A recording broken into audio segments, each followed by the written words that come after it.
Yeah, we're live? Yeah, now we're live. Okay. All right. So welcome back to the Journal Club of Justice, an online journal club where we praise, scrutinize, and discuss research of the physical therapy nature. I'm Dr. Adam Schwert of Run Mental. Accompanying me for this episode is Dylan Callier of, you're just D. Callier? Yeah. On Instagram right now? Dylan Callier. Right and now. New Medical Nomads. On this episode, we'll be discussing all about, strength training and general thorax. The name of this month's article is Strength and Hypertrophy Adaptations Between Low versus High Load Resistance Training, a Systematic Review and Meta-Analysis. Lead author is Brad Schoenfeld, and this came out in this year, August 2017, in the Journal of Strength and Conditioning Research. All right, so let's get into it. Do you follow Schoenfeld?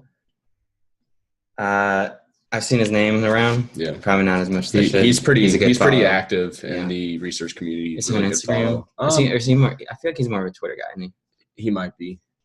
I think most of the stuff I follow is more on Facebook for him, at least. Maybe Instagram. But yeah, he's pretty up there with like Brett Contreras and some of the other heavy researchers. Like, Chris Beardsley. Yeah.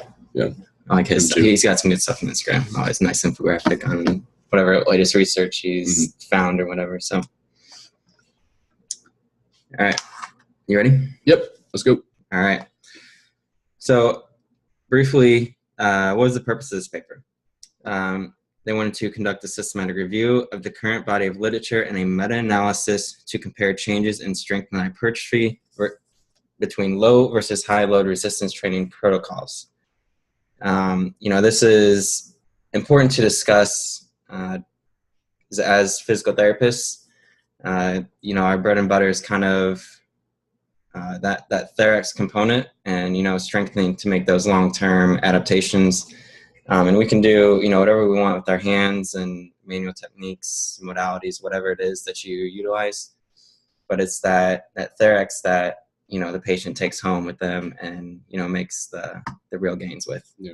And there's a lot of groups out there trying to aim at that question of like exercise prescription. So how much is the bare minimum effective dose so that you can get the biggest bang for your buck?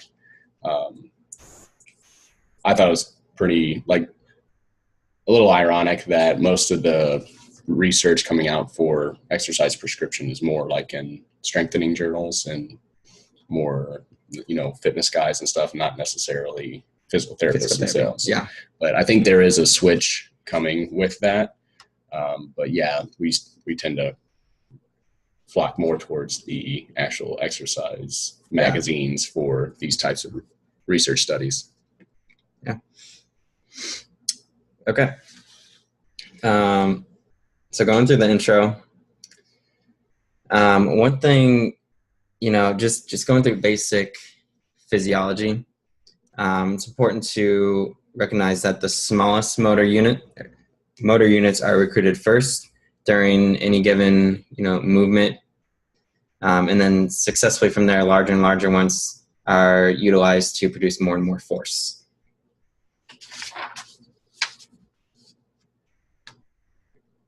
I didn't really have too much in the intro.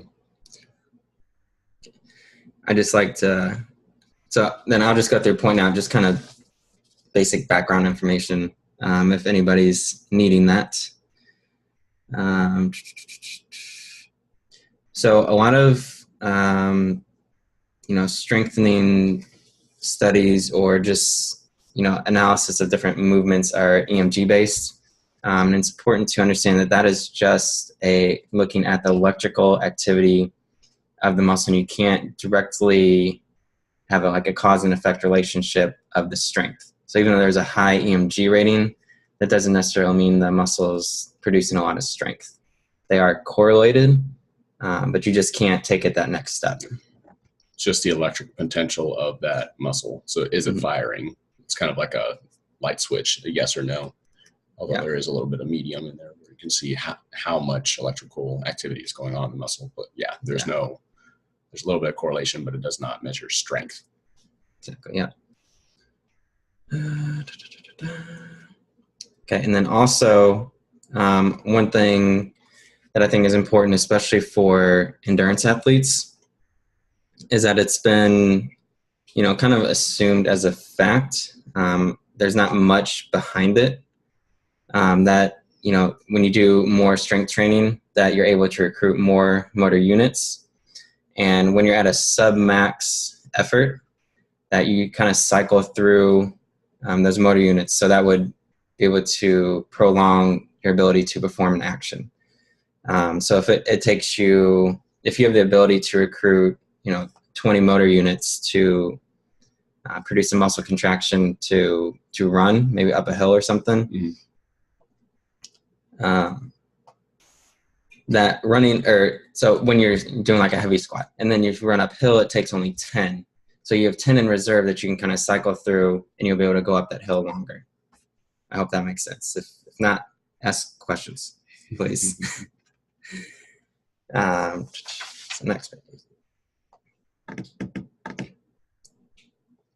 So since this was a meta-analysis, they didn't actually do a study themselves. What they did is they went back through the literature, went through a systematic way of finding these articles. Then after they found the articles, went and looked at each article, seeing if it was relevant.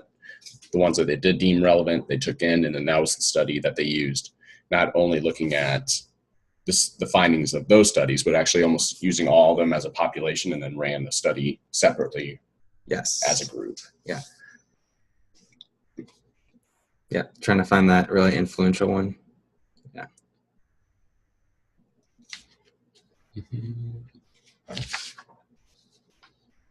Yeah, I thought that was big because there was, at least with one of the things they were looking at, they took out, there's one very influential study, and that took it from being, I think, significant and then not having significance. Right. Yeah, I thought that was actually something new that I hadn't read before, is they did the power analysis to see how many subjects that were actually needed in order to determine if this was significant. And then after that, they did look at and run an analysis to see which ones were highly influential. And then they took those out and saw what happened. And it actually did have an effect. So at the end, they determined that lower load, higher reps was not more likely to give you more muscle hypertrophy, as what I've always heard growing up. Yeah. But that there was a strong effect. Like, absolutely, if you want strength gains for 1 RM, you need to do 1 to 5 reps. Yes. Yes. That is assuming you take it to momentary fatigue. Yep. So if you finish a set of 20 and you feel like you could do more, you're not going to get bigger.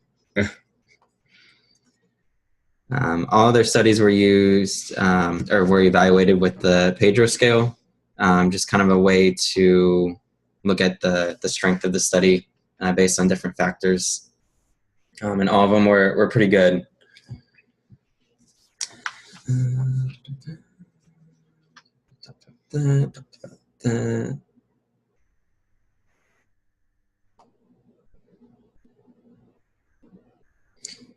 I liked that they mentioned what a trend was. I never really knew what that was.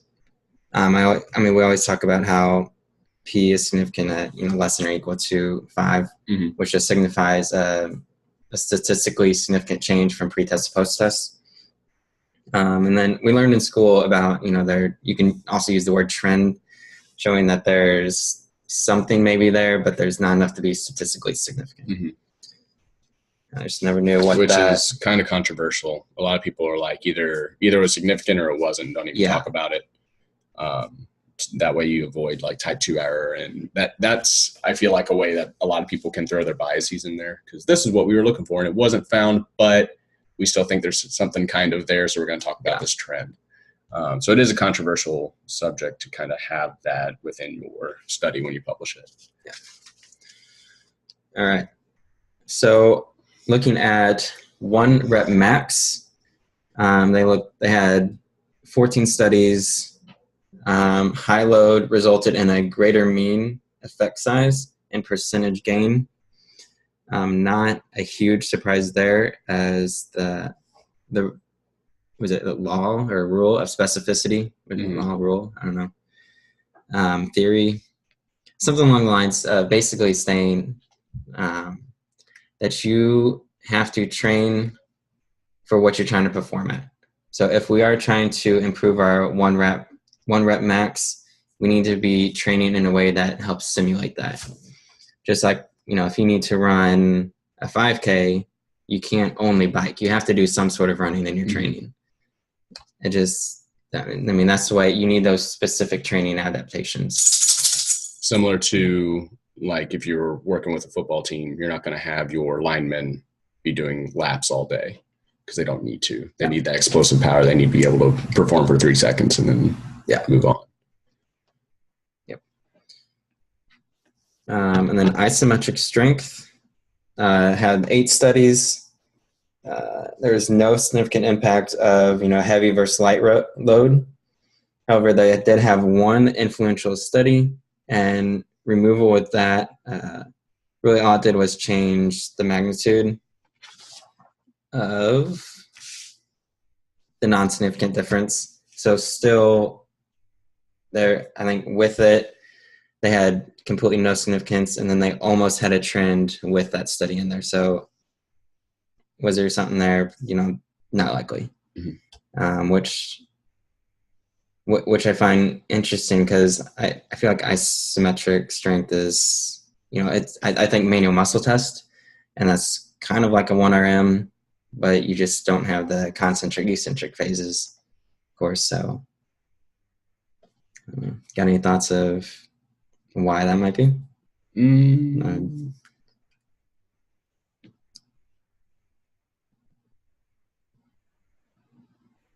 say isometric or isokinetic? Isometric. There was a significant impact? No. There was not? No. Interesting. Yeah. No, I don't know. I know we were taught in school that if you do isometric strengthening, it typically strengthens that part of the movement and only that part. True. So if they, I guess, were looking, depending on what part of the joint angle, maybe it could have been influenced that way. Yeah. That's all I got. I don't know. If anybody else has answers, shoot them our way. Isokinetic strength. They did not have a sufficient number of studies to show anything. Same with lean body mass and muscle fiber size. So I think the big thing here was the muscle hypertrophy, what they found there. Because what's typically thought of and preached out there is that you got to go heavy, maybe 3-4 sets of between 8 and 12 reps or something like that. And what they found was that although high load was maybe a little bit better, low load could be, just as well. Yeah. Which would be good for persons with like joint problems, because a lot of high load, low rep regimen for them is going to be torture compared to, something that's, I'm assuming like in the 15s, maybe 20s, as long as you're going to fatigue. Yeah. I was looking at the table, the kind of the summary of all the parameters of all the studies, and it was anywhere between, actually I wrote it down here, maybe like 1 to 4 sets, and you had 15 plus reps on each set, all the way up to 100, 150. Dang. Of a set of 1. Glad I wasn't part of that study, or at least in that group. Man, that'd be brutal. I'd lose count. Yeah. Shoot. But so regarding muscle hypertrophy again, 5 influential studies, and the removal of each of the removal of each of the 3. And of those, 3 of the most influential resulted in non-significance. So go low load, high load, whatever you want to do, just take it to fatigue. Yeah. And then before reading this, typically what I had seen in the literature is not so much impact on, are you taking it to fatigue every single day? More looking at the total volume of the work that you're doing that week. So that would be your repetitions times the load that you're using times the sets. And if you're going to fatigue, early in the week, and it's impacting the later subsequent exercises and that intensity, the overall load might be actually less than what you could have been doing if you were saying only going at like 90% versus 100%. So I'd be interested in reading more on that. It's been a while since I've looked at those types of studies, but especially being a PT, we're only going to see them maybe twice a week, depending on the equipment that we have and depending on what we have them doing at home. Maybe pushing them to fatigue. For sure, at least that twice a week is what you need to be doing, not just the typical 30 reps, get the movement type of thing. Yeah, definitely. So it brings up, the whole time I was reading this, I kept thinking about, like blood flow restriction training. Oh, really? Yeah. Because that's all, it's like 20, 30% rep max. And they see, within 2 weeks, what I've heard, having increases in strength and hypertrophy, not from the muscle damage, which is what we typically think we need, or maybe damage is the wrong word, those micro tears, that kind of signal the body to, repair it and have more of it bigger, whatever. But more so through, I guess, metabolic properties of having that need to release, growth hormone, etc. I don't know a ton about it, enough to really talk about it, but there are, some good research resources out there if you want to get into that. I think the Prehab guys and Evidence-Based Movement had a recent series on it together. You can dive into that if you want to.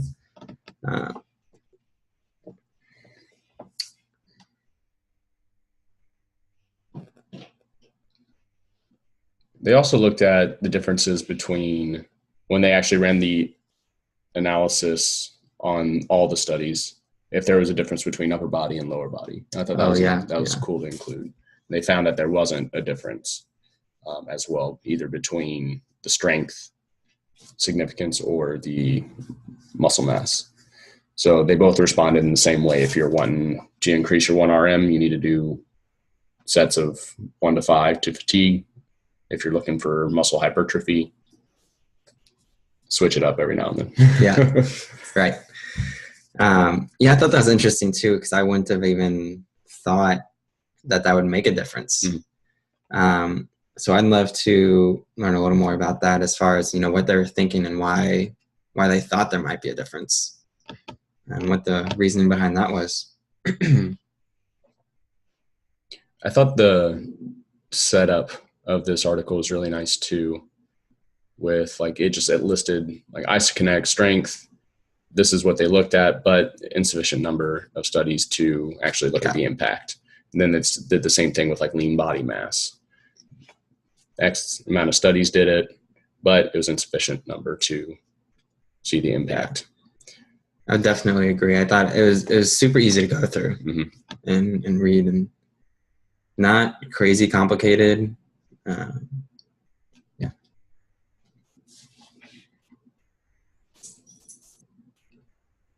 I went through the tables a little bit, and I will say something that I didn't really read in there, and I could have just missed it, but most of these groups are untrained. Yes, they did mention that somewhere, actually. I think in the discussion, I wanted to mention this too. Yeah.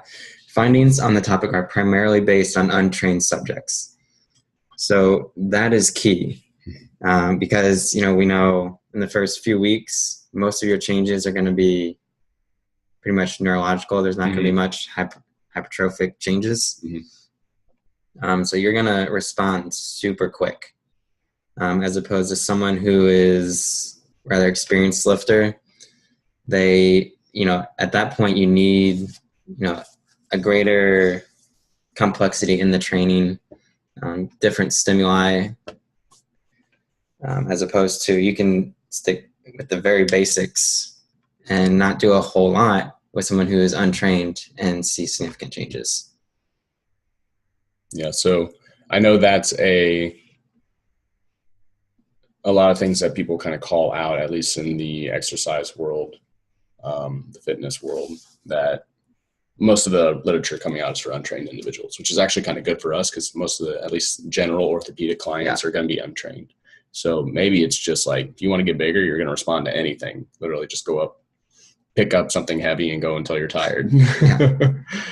But when it gets to those specific subgroups of people who've been training for 5 years plus, it gets a little more difficult because, well, maybe they were training hard for 3 months and then like not for the rest of the year for off and on the past 5 years, or were they like trying to compete in a body competition show, or were they a power lifter, like actually competing? Because that's going to be a complete different individual and how they train versus, you know, somebody that's just basically a weekend warrior, does it after work. Yeah, definitely. Yeah, because you can even look at, so I translate that in my head into, you know, like a running program, and the recreational runner who does an occasional 5K will still respond to what, you know, I might program as something fairly basic with just some 2 or 3 days of, you know, hard intervals thrown in there, as opposed to someone who already does that. They'll need something a little bit different, maybe a little more complexity. Maybe it's just more mileage. Maybe it's, you know, XYZ, whatever they're not doing currently. Maybe it's not running specific at all. It's just they need to add in strength training, whereas the recreational runner is still going to respond super well to just running. Yeah, I can see that.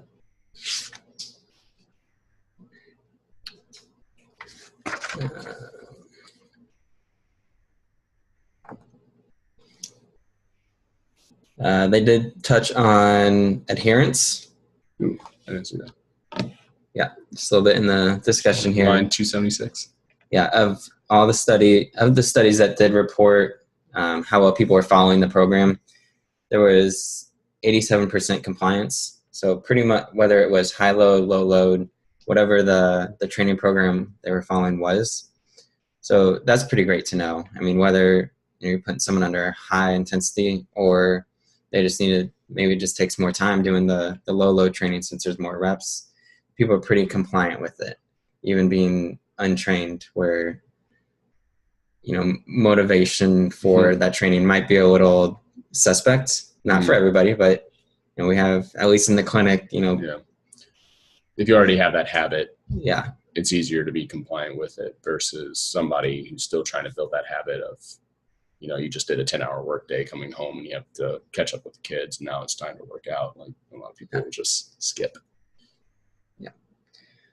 Also wanted to highlight, out of the 21 studies they looked at, only 2 of them reported mild adverse effects, such as mild tendonitis or 2 other minor injuries. Just shows lifting does not have to be scary. You're not going to get hurt by picking up something heavy, assuming you do it safely. I wouldn't go throw around 500-pound dumbbell just because you had a rough day. And you might see us in the clinic after that.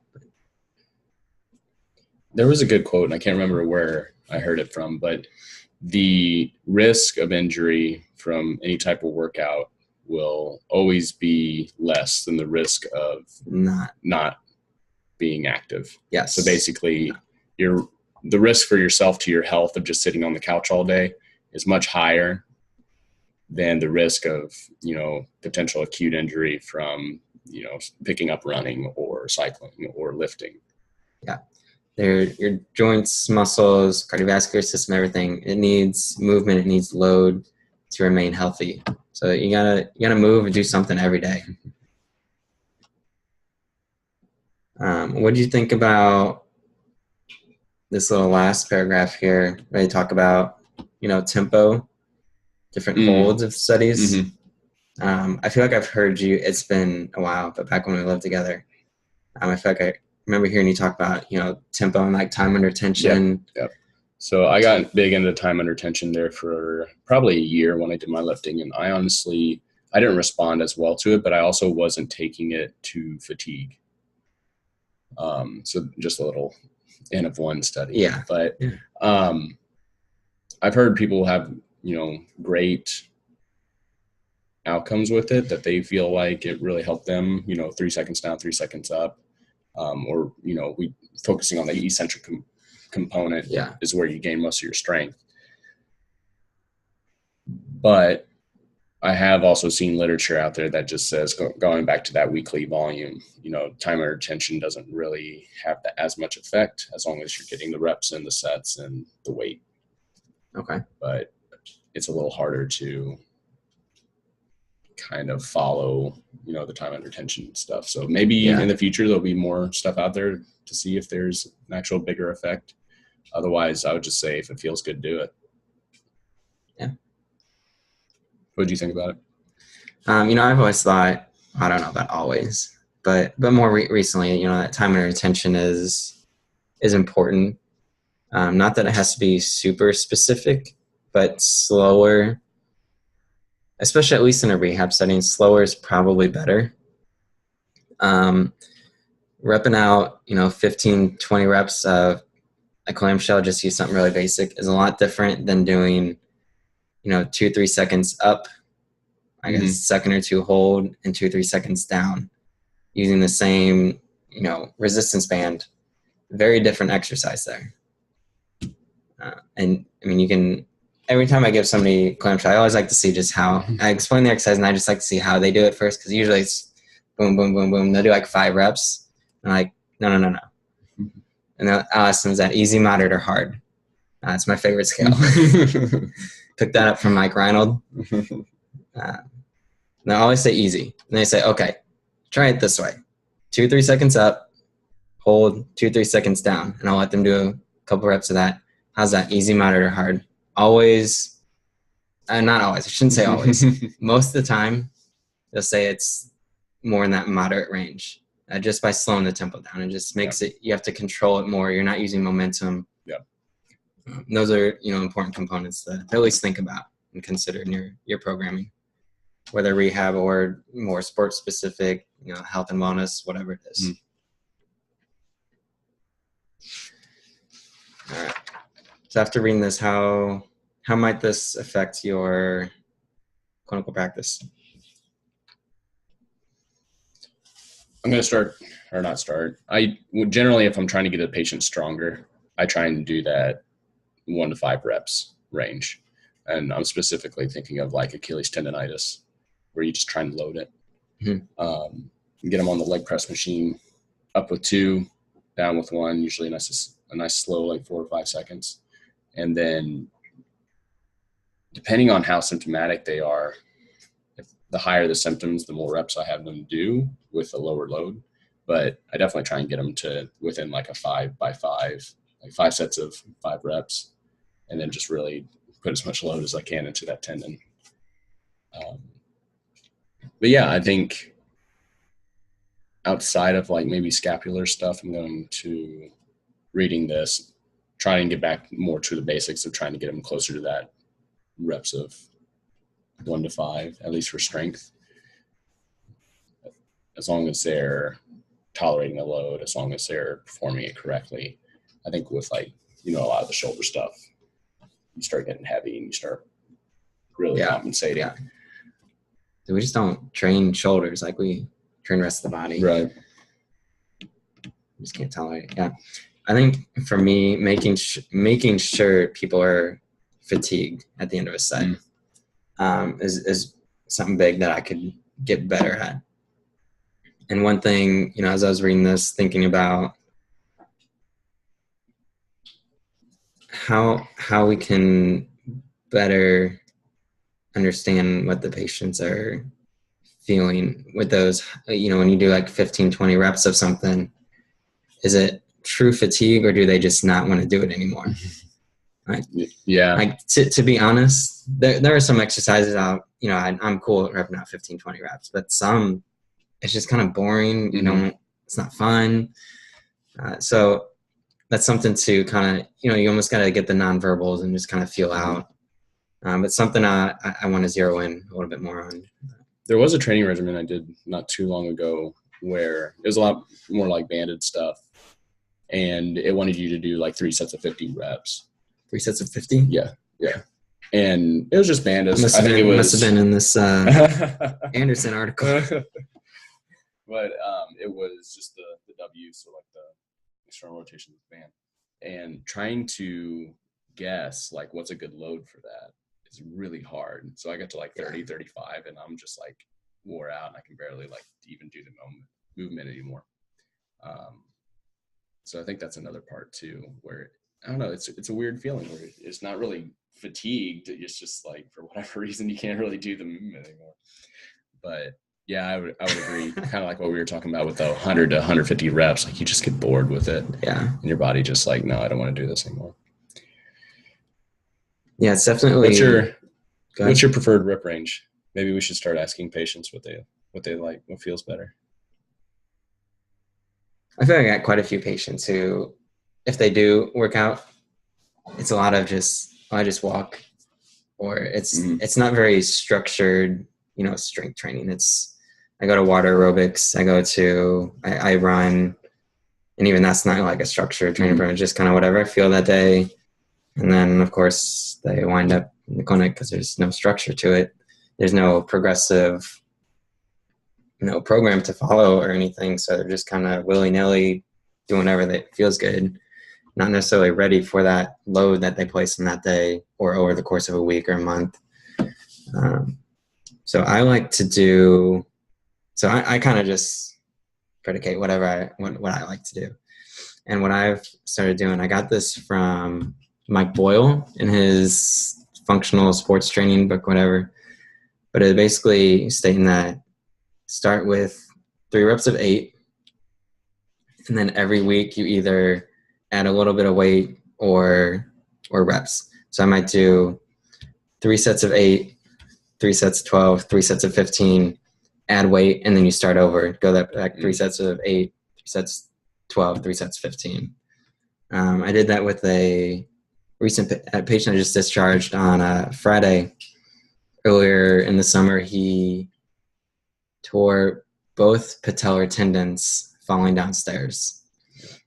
And so one of the exercises we were doing, straight leg raise, help that quad function. And we started out actually with, 3 sets of 8 with a band to assist, and progressively worked on the band, progressively worked on the reps, and then eventually added, weight and then a little more. Doing pretty good now. I'd say he did well. Yeah, I like that setup. I think I've told some patients like that. It's just a really easy concept of, all right, I'm going to pick a weight that I can only do like 3 sets of 8. And then once I'm able to do 3 sets of 15, you can still be fatigued at the end of it, but as long as you can complete it, then you add weight and you start over. The other way I've done it is by 5 sets of 5, pick a weight. If you say first set, you get 5 reps, second set, 5 reps, third set, you get 4, and then 3, you're not allowed to go up weight. But then once you're able to complete 5 sets of 5 reps, then you're able to bump it up usually by 10 pounds. If it's upper extremity, you want to do maybe 5 pounds, but lower extremity, you're always up by 10 pounds. So that's another just easy conceptual way to teach patients on how to like progressively load themselves. Yeah, definitely. All right. Anything else? I don't think so. I think I really like this article. I don't know if you saw, I think he did the same study maybe a couple of years back. And I do notice that with a lot of systematic reviews is that they kind of just, especially with like ACLs, because there's so much volume coming out every 2 years, they almost do the same thing where they just, okay, what's new? Let's take a look at it. And this is how we're going to apply it now. Yeah, I think they just didn't really have enough, whenever it was, they just didn't have, there was enough literature out there to come to any, solid conclusions. But now I think they said they had like twice as many studies. Yeah, I think the original original was around 10 studies. Now it's like 21. Mm-hmm. Yeah. It's a good study. So again, this was strength and hypertrophy adaptations between low versus high load resistance training, a systematic review and meta-analysis in the Journal of Strength and Conditioning Research, came out in August 2017. Lead author is Brad Schoenfeld. Thanks. If you guys, hung out with us for the whole time, thank you. We appreciate it. If there's anything you guys think we could, do better, please don't feel shy about contacting us. Let us know your feedback. My name is Dr. Adam Schwert, Run Mental. This is D. Collier, New Medical Nomads. I think we're going to get out of here. Yep, we can wrap it up.